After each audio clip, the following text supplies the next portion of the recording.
My dad came from really humble beginnings. A kid that was born in a sharecropper house, managed to make a living in a big city like Chicago and then move over to Europe. This one is a photo of the house he was born in. He got involved in a choral group, and then that turned to community theater and singing and performing. And there was my dad in the back singing along.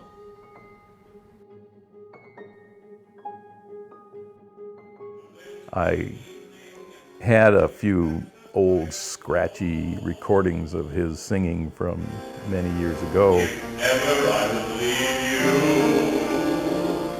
it wouldn't be in springtime. I played for my own kids, and they're like, whoa, that's Grandpa? He could really sing. In the whole arc of the COVID story, his experience was at the very, very, very beginning. Then he needed to go to a rehab facility. He wasn't able to go right back to the assisted living facility, and that sent him to Life Care Center in Kirkland, which was for a while anyway known as ground zero for COVID.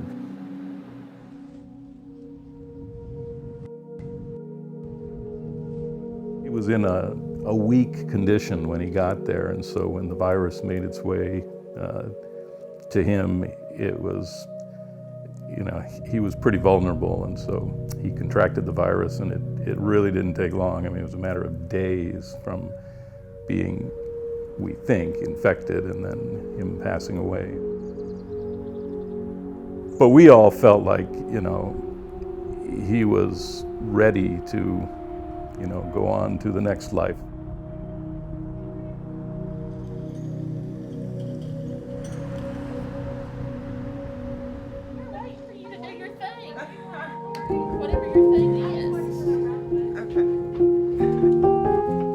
Jennifer loved life, and she was a caregiver for everybody, not only her patients, but her family, and she was kind of like everybody's mama here.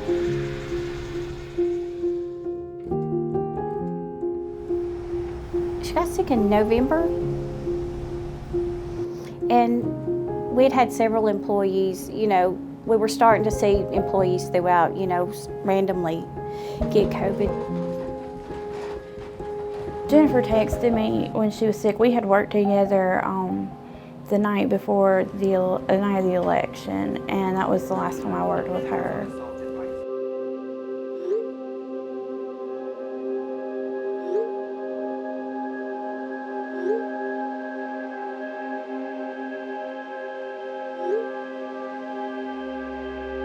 I didn't hear from her the day she had to come to the hospital, and I was worried.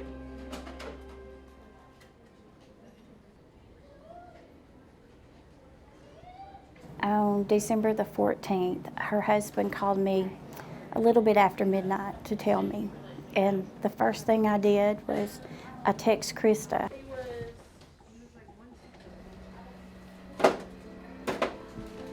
Her memorial was Wednesday afternoon, and the vaccine clinic here was Thursday.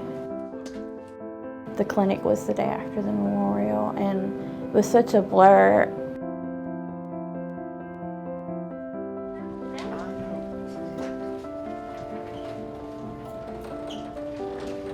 And there's not a day go by you wonder if she would have got it, which is still here.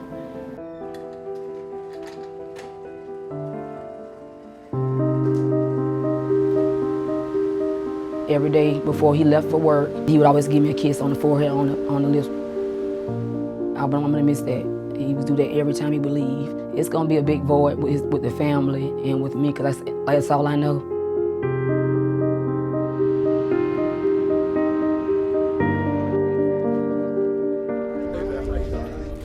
But he had COVID and double pneumonia, so there was nothing I could do. But he just could not shake that double pneumonia. Doing good. Doing real good. But stay calm now, stay calm now. I miss you too. I miss you too, baby. Sherman and I always had plans of growing old, and so we bought Corvettes together, because we were going to cruise up and down the coast in our Corvettes. And then the next thing, Sherman bought a motorcycle. I'm not buying a motorcycle, Sherman. And then we were going to buy RVs together, and we were going to retire together. We had dreams and goals together. We were going to grow old together, and just didn't make it.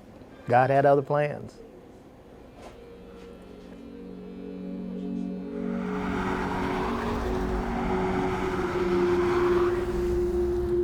You know, he had done so much for people and, you know, me and his family that, you know, I guess God said that he had completed his assignment.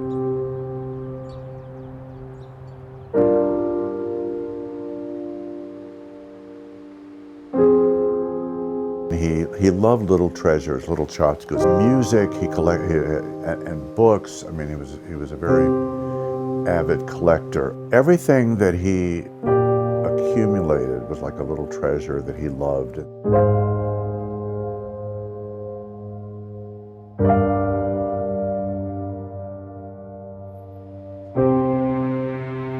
Arnie moved in here in the winter of 1982.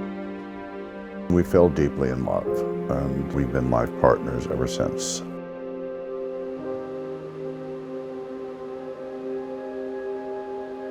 We were fellow fledgling gay activists.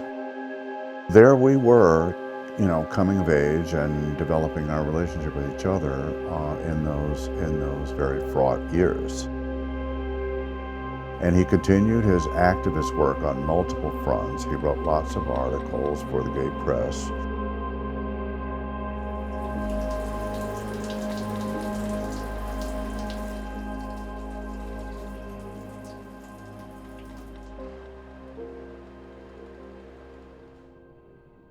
The other thing is that when you're that intimate with somebody, you know, you're that close over such a long time, it's just, they're part of you. He's still there in my heart. I still, you know, at a very selfish level, Arnie became for me what he became for many, many people. He was the go-to person to help you solve insoluble life problems.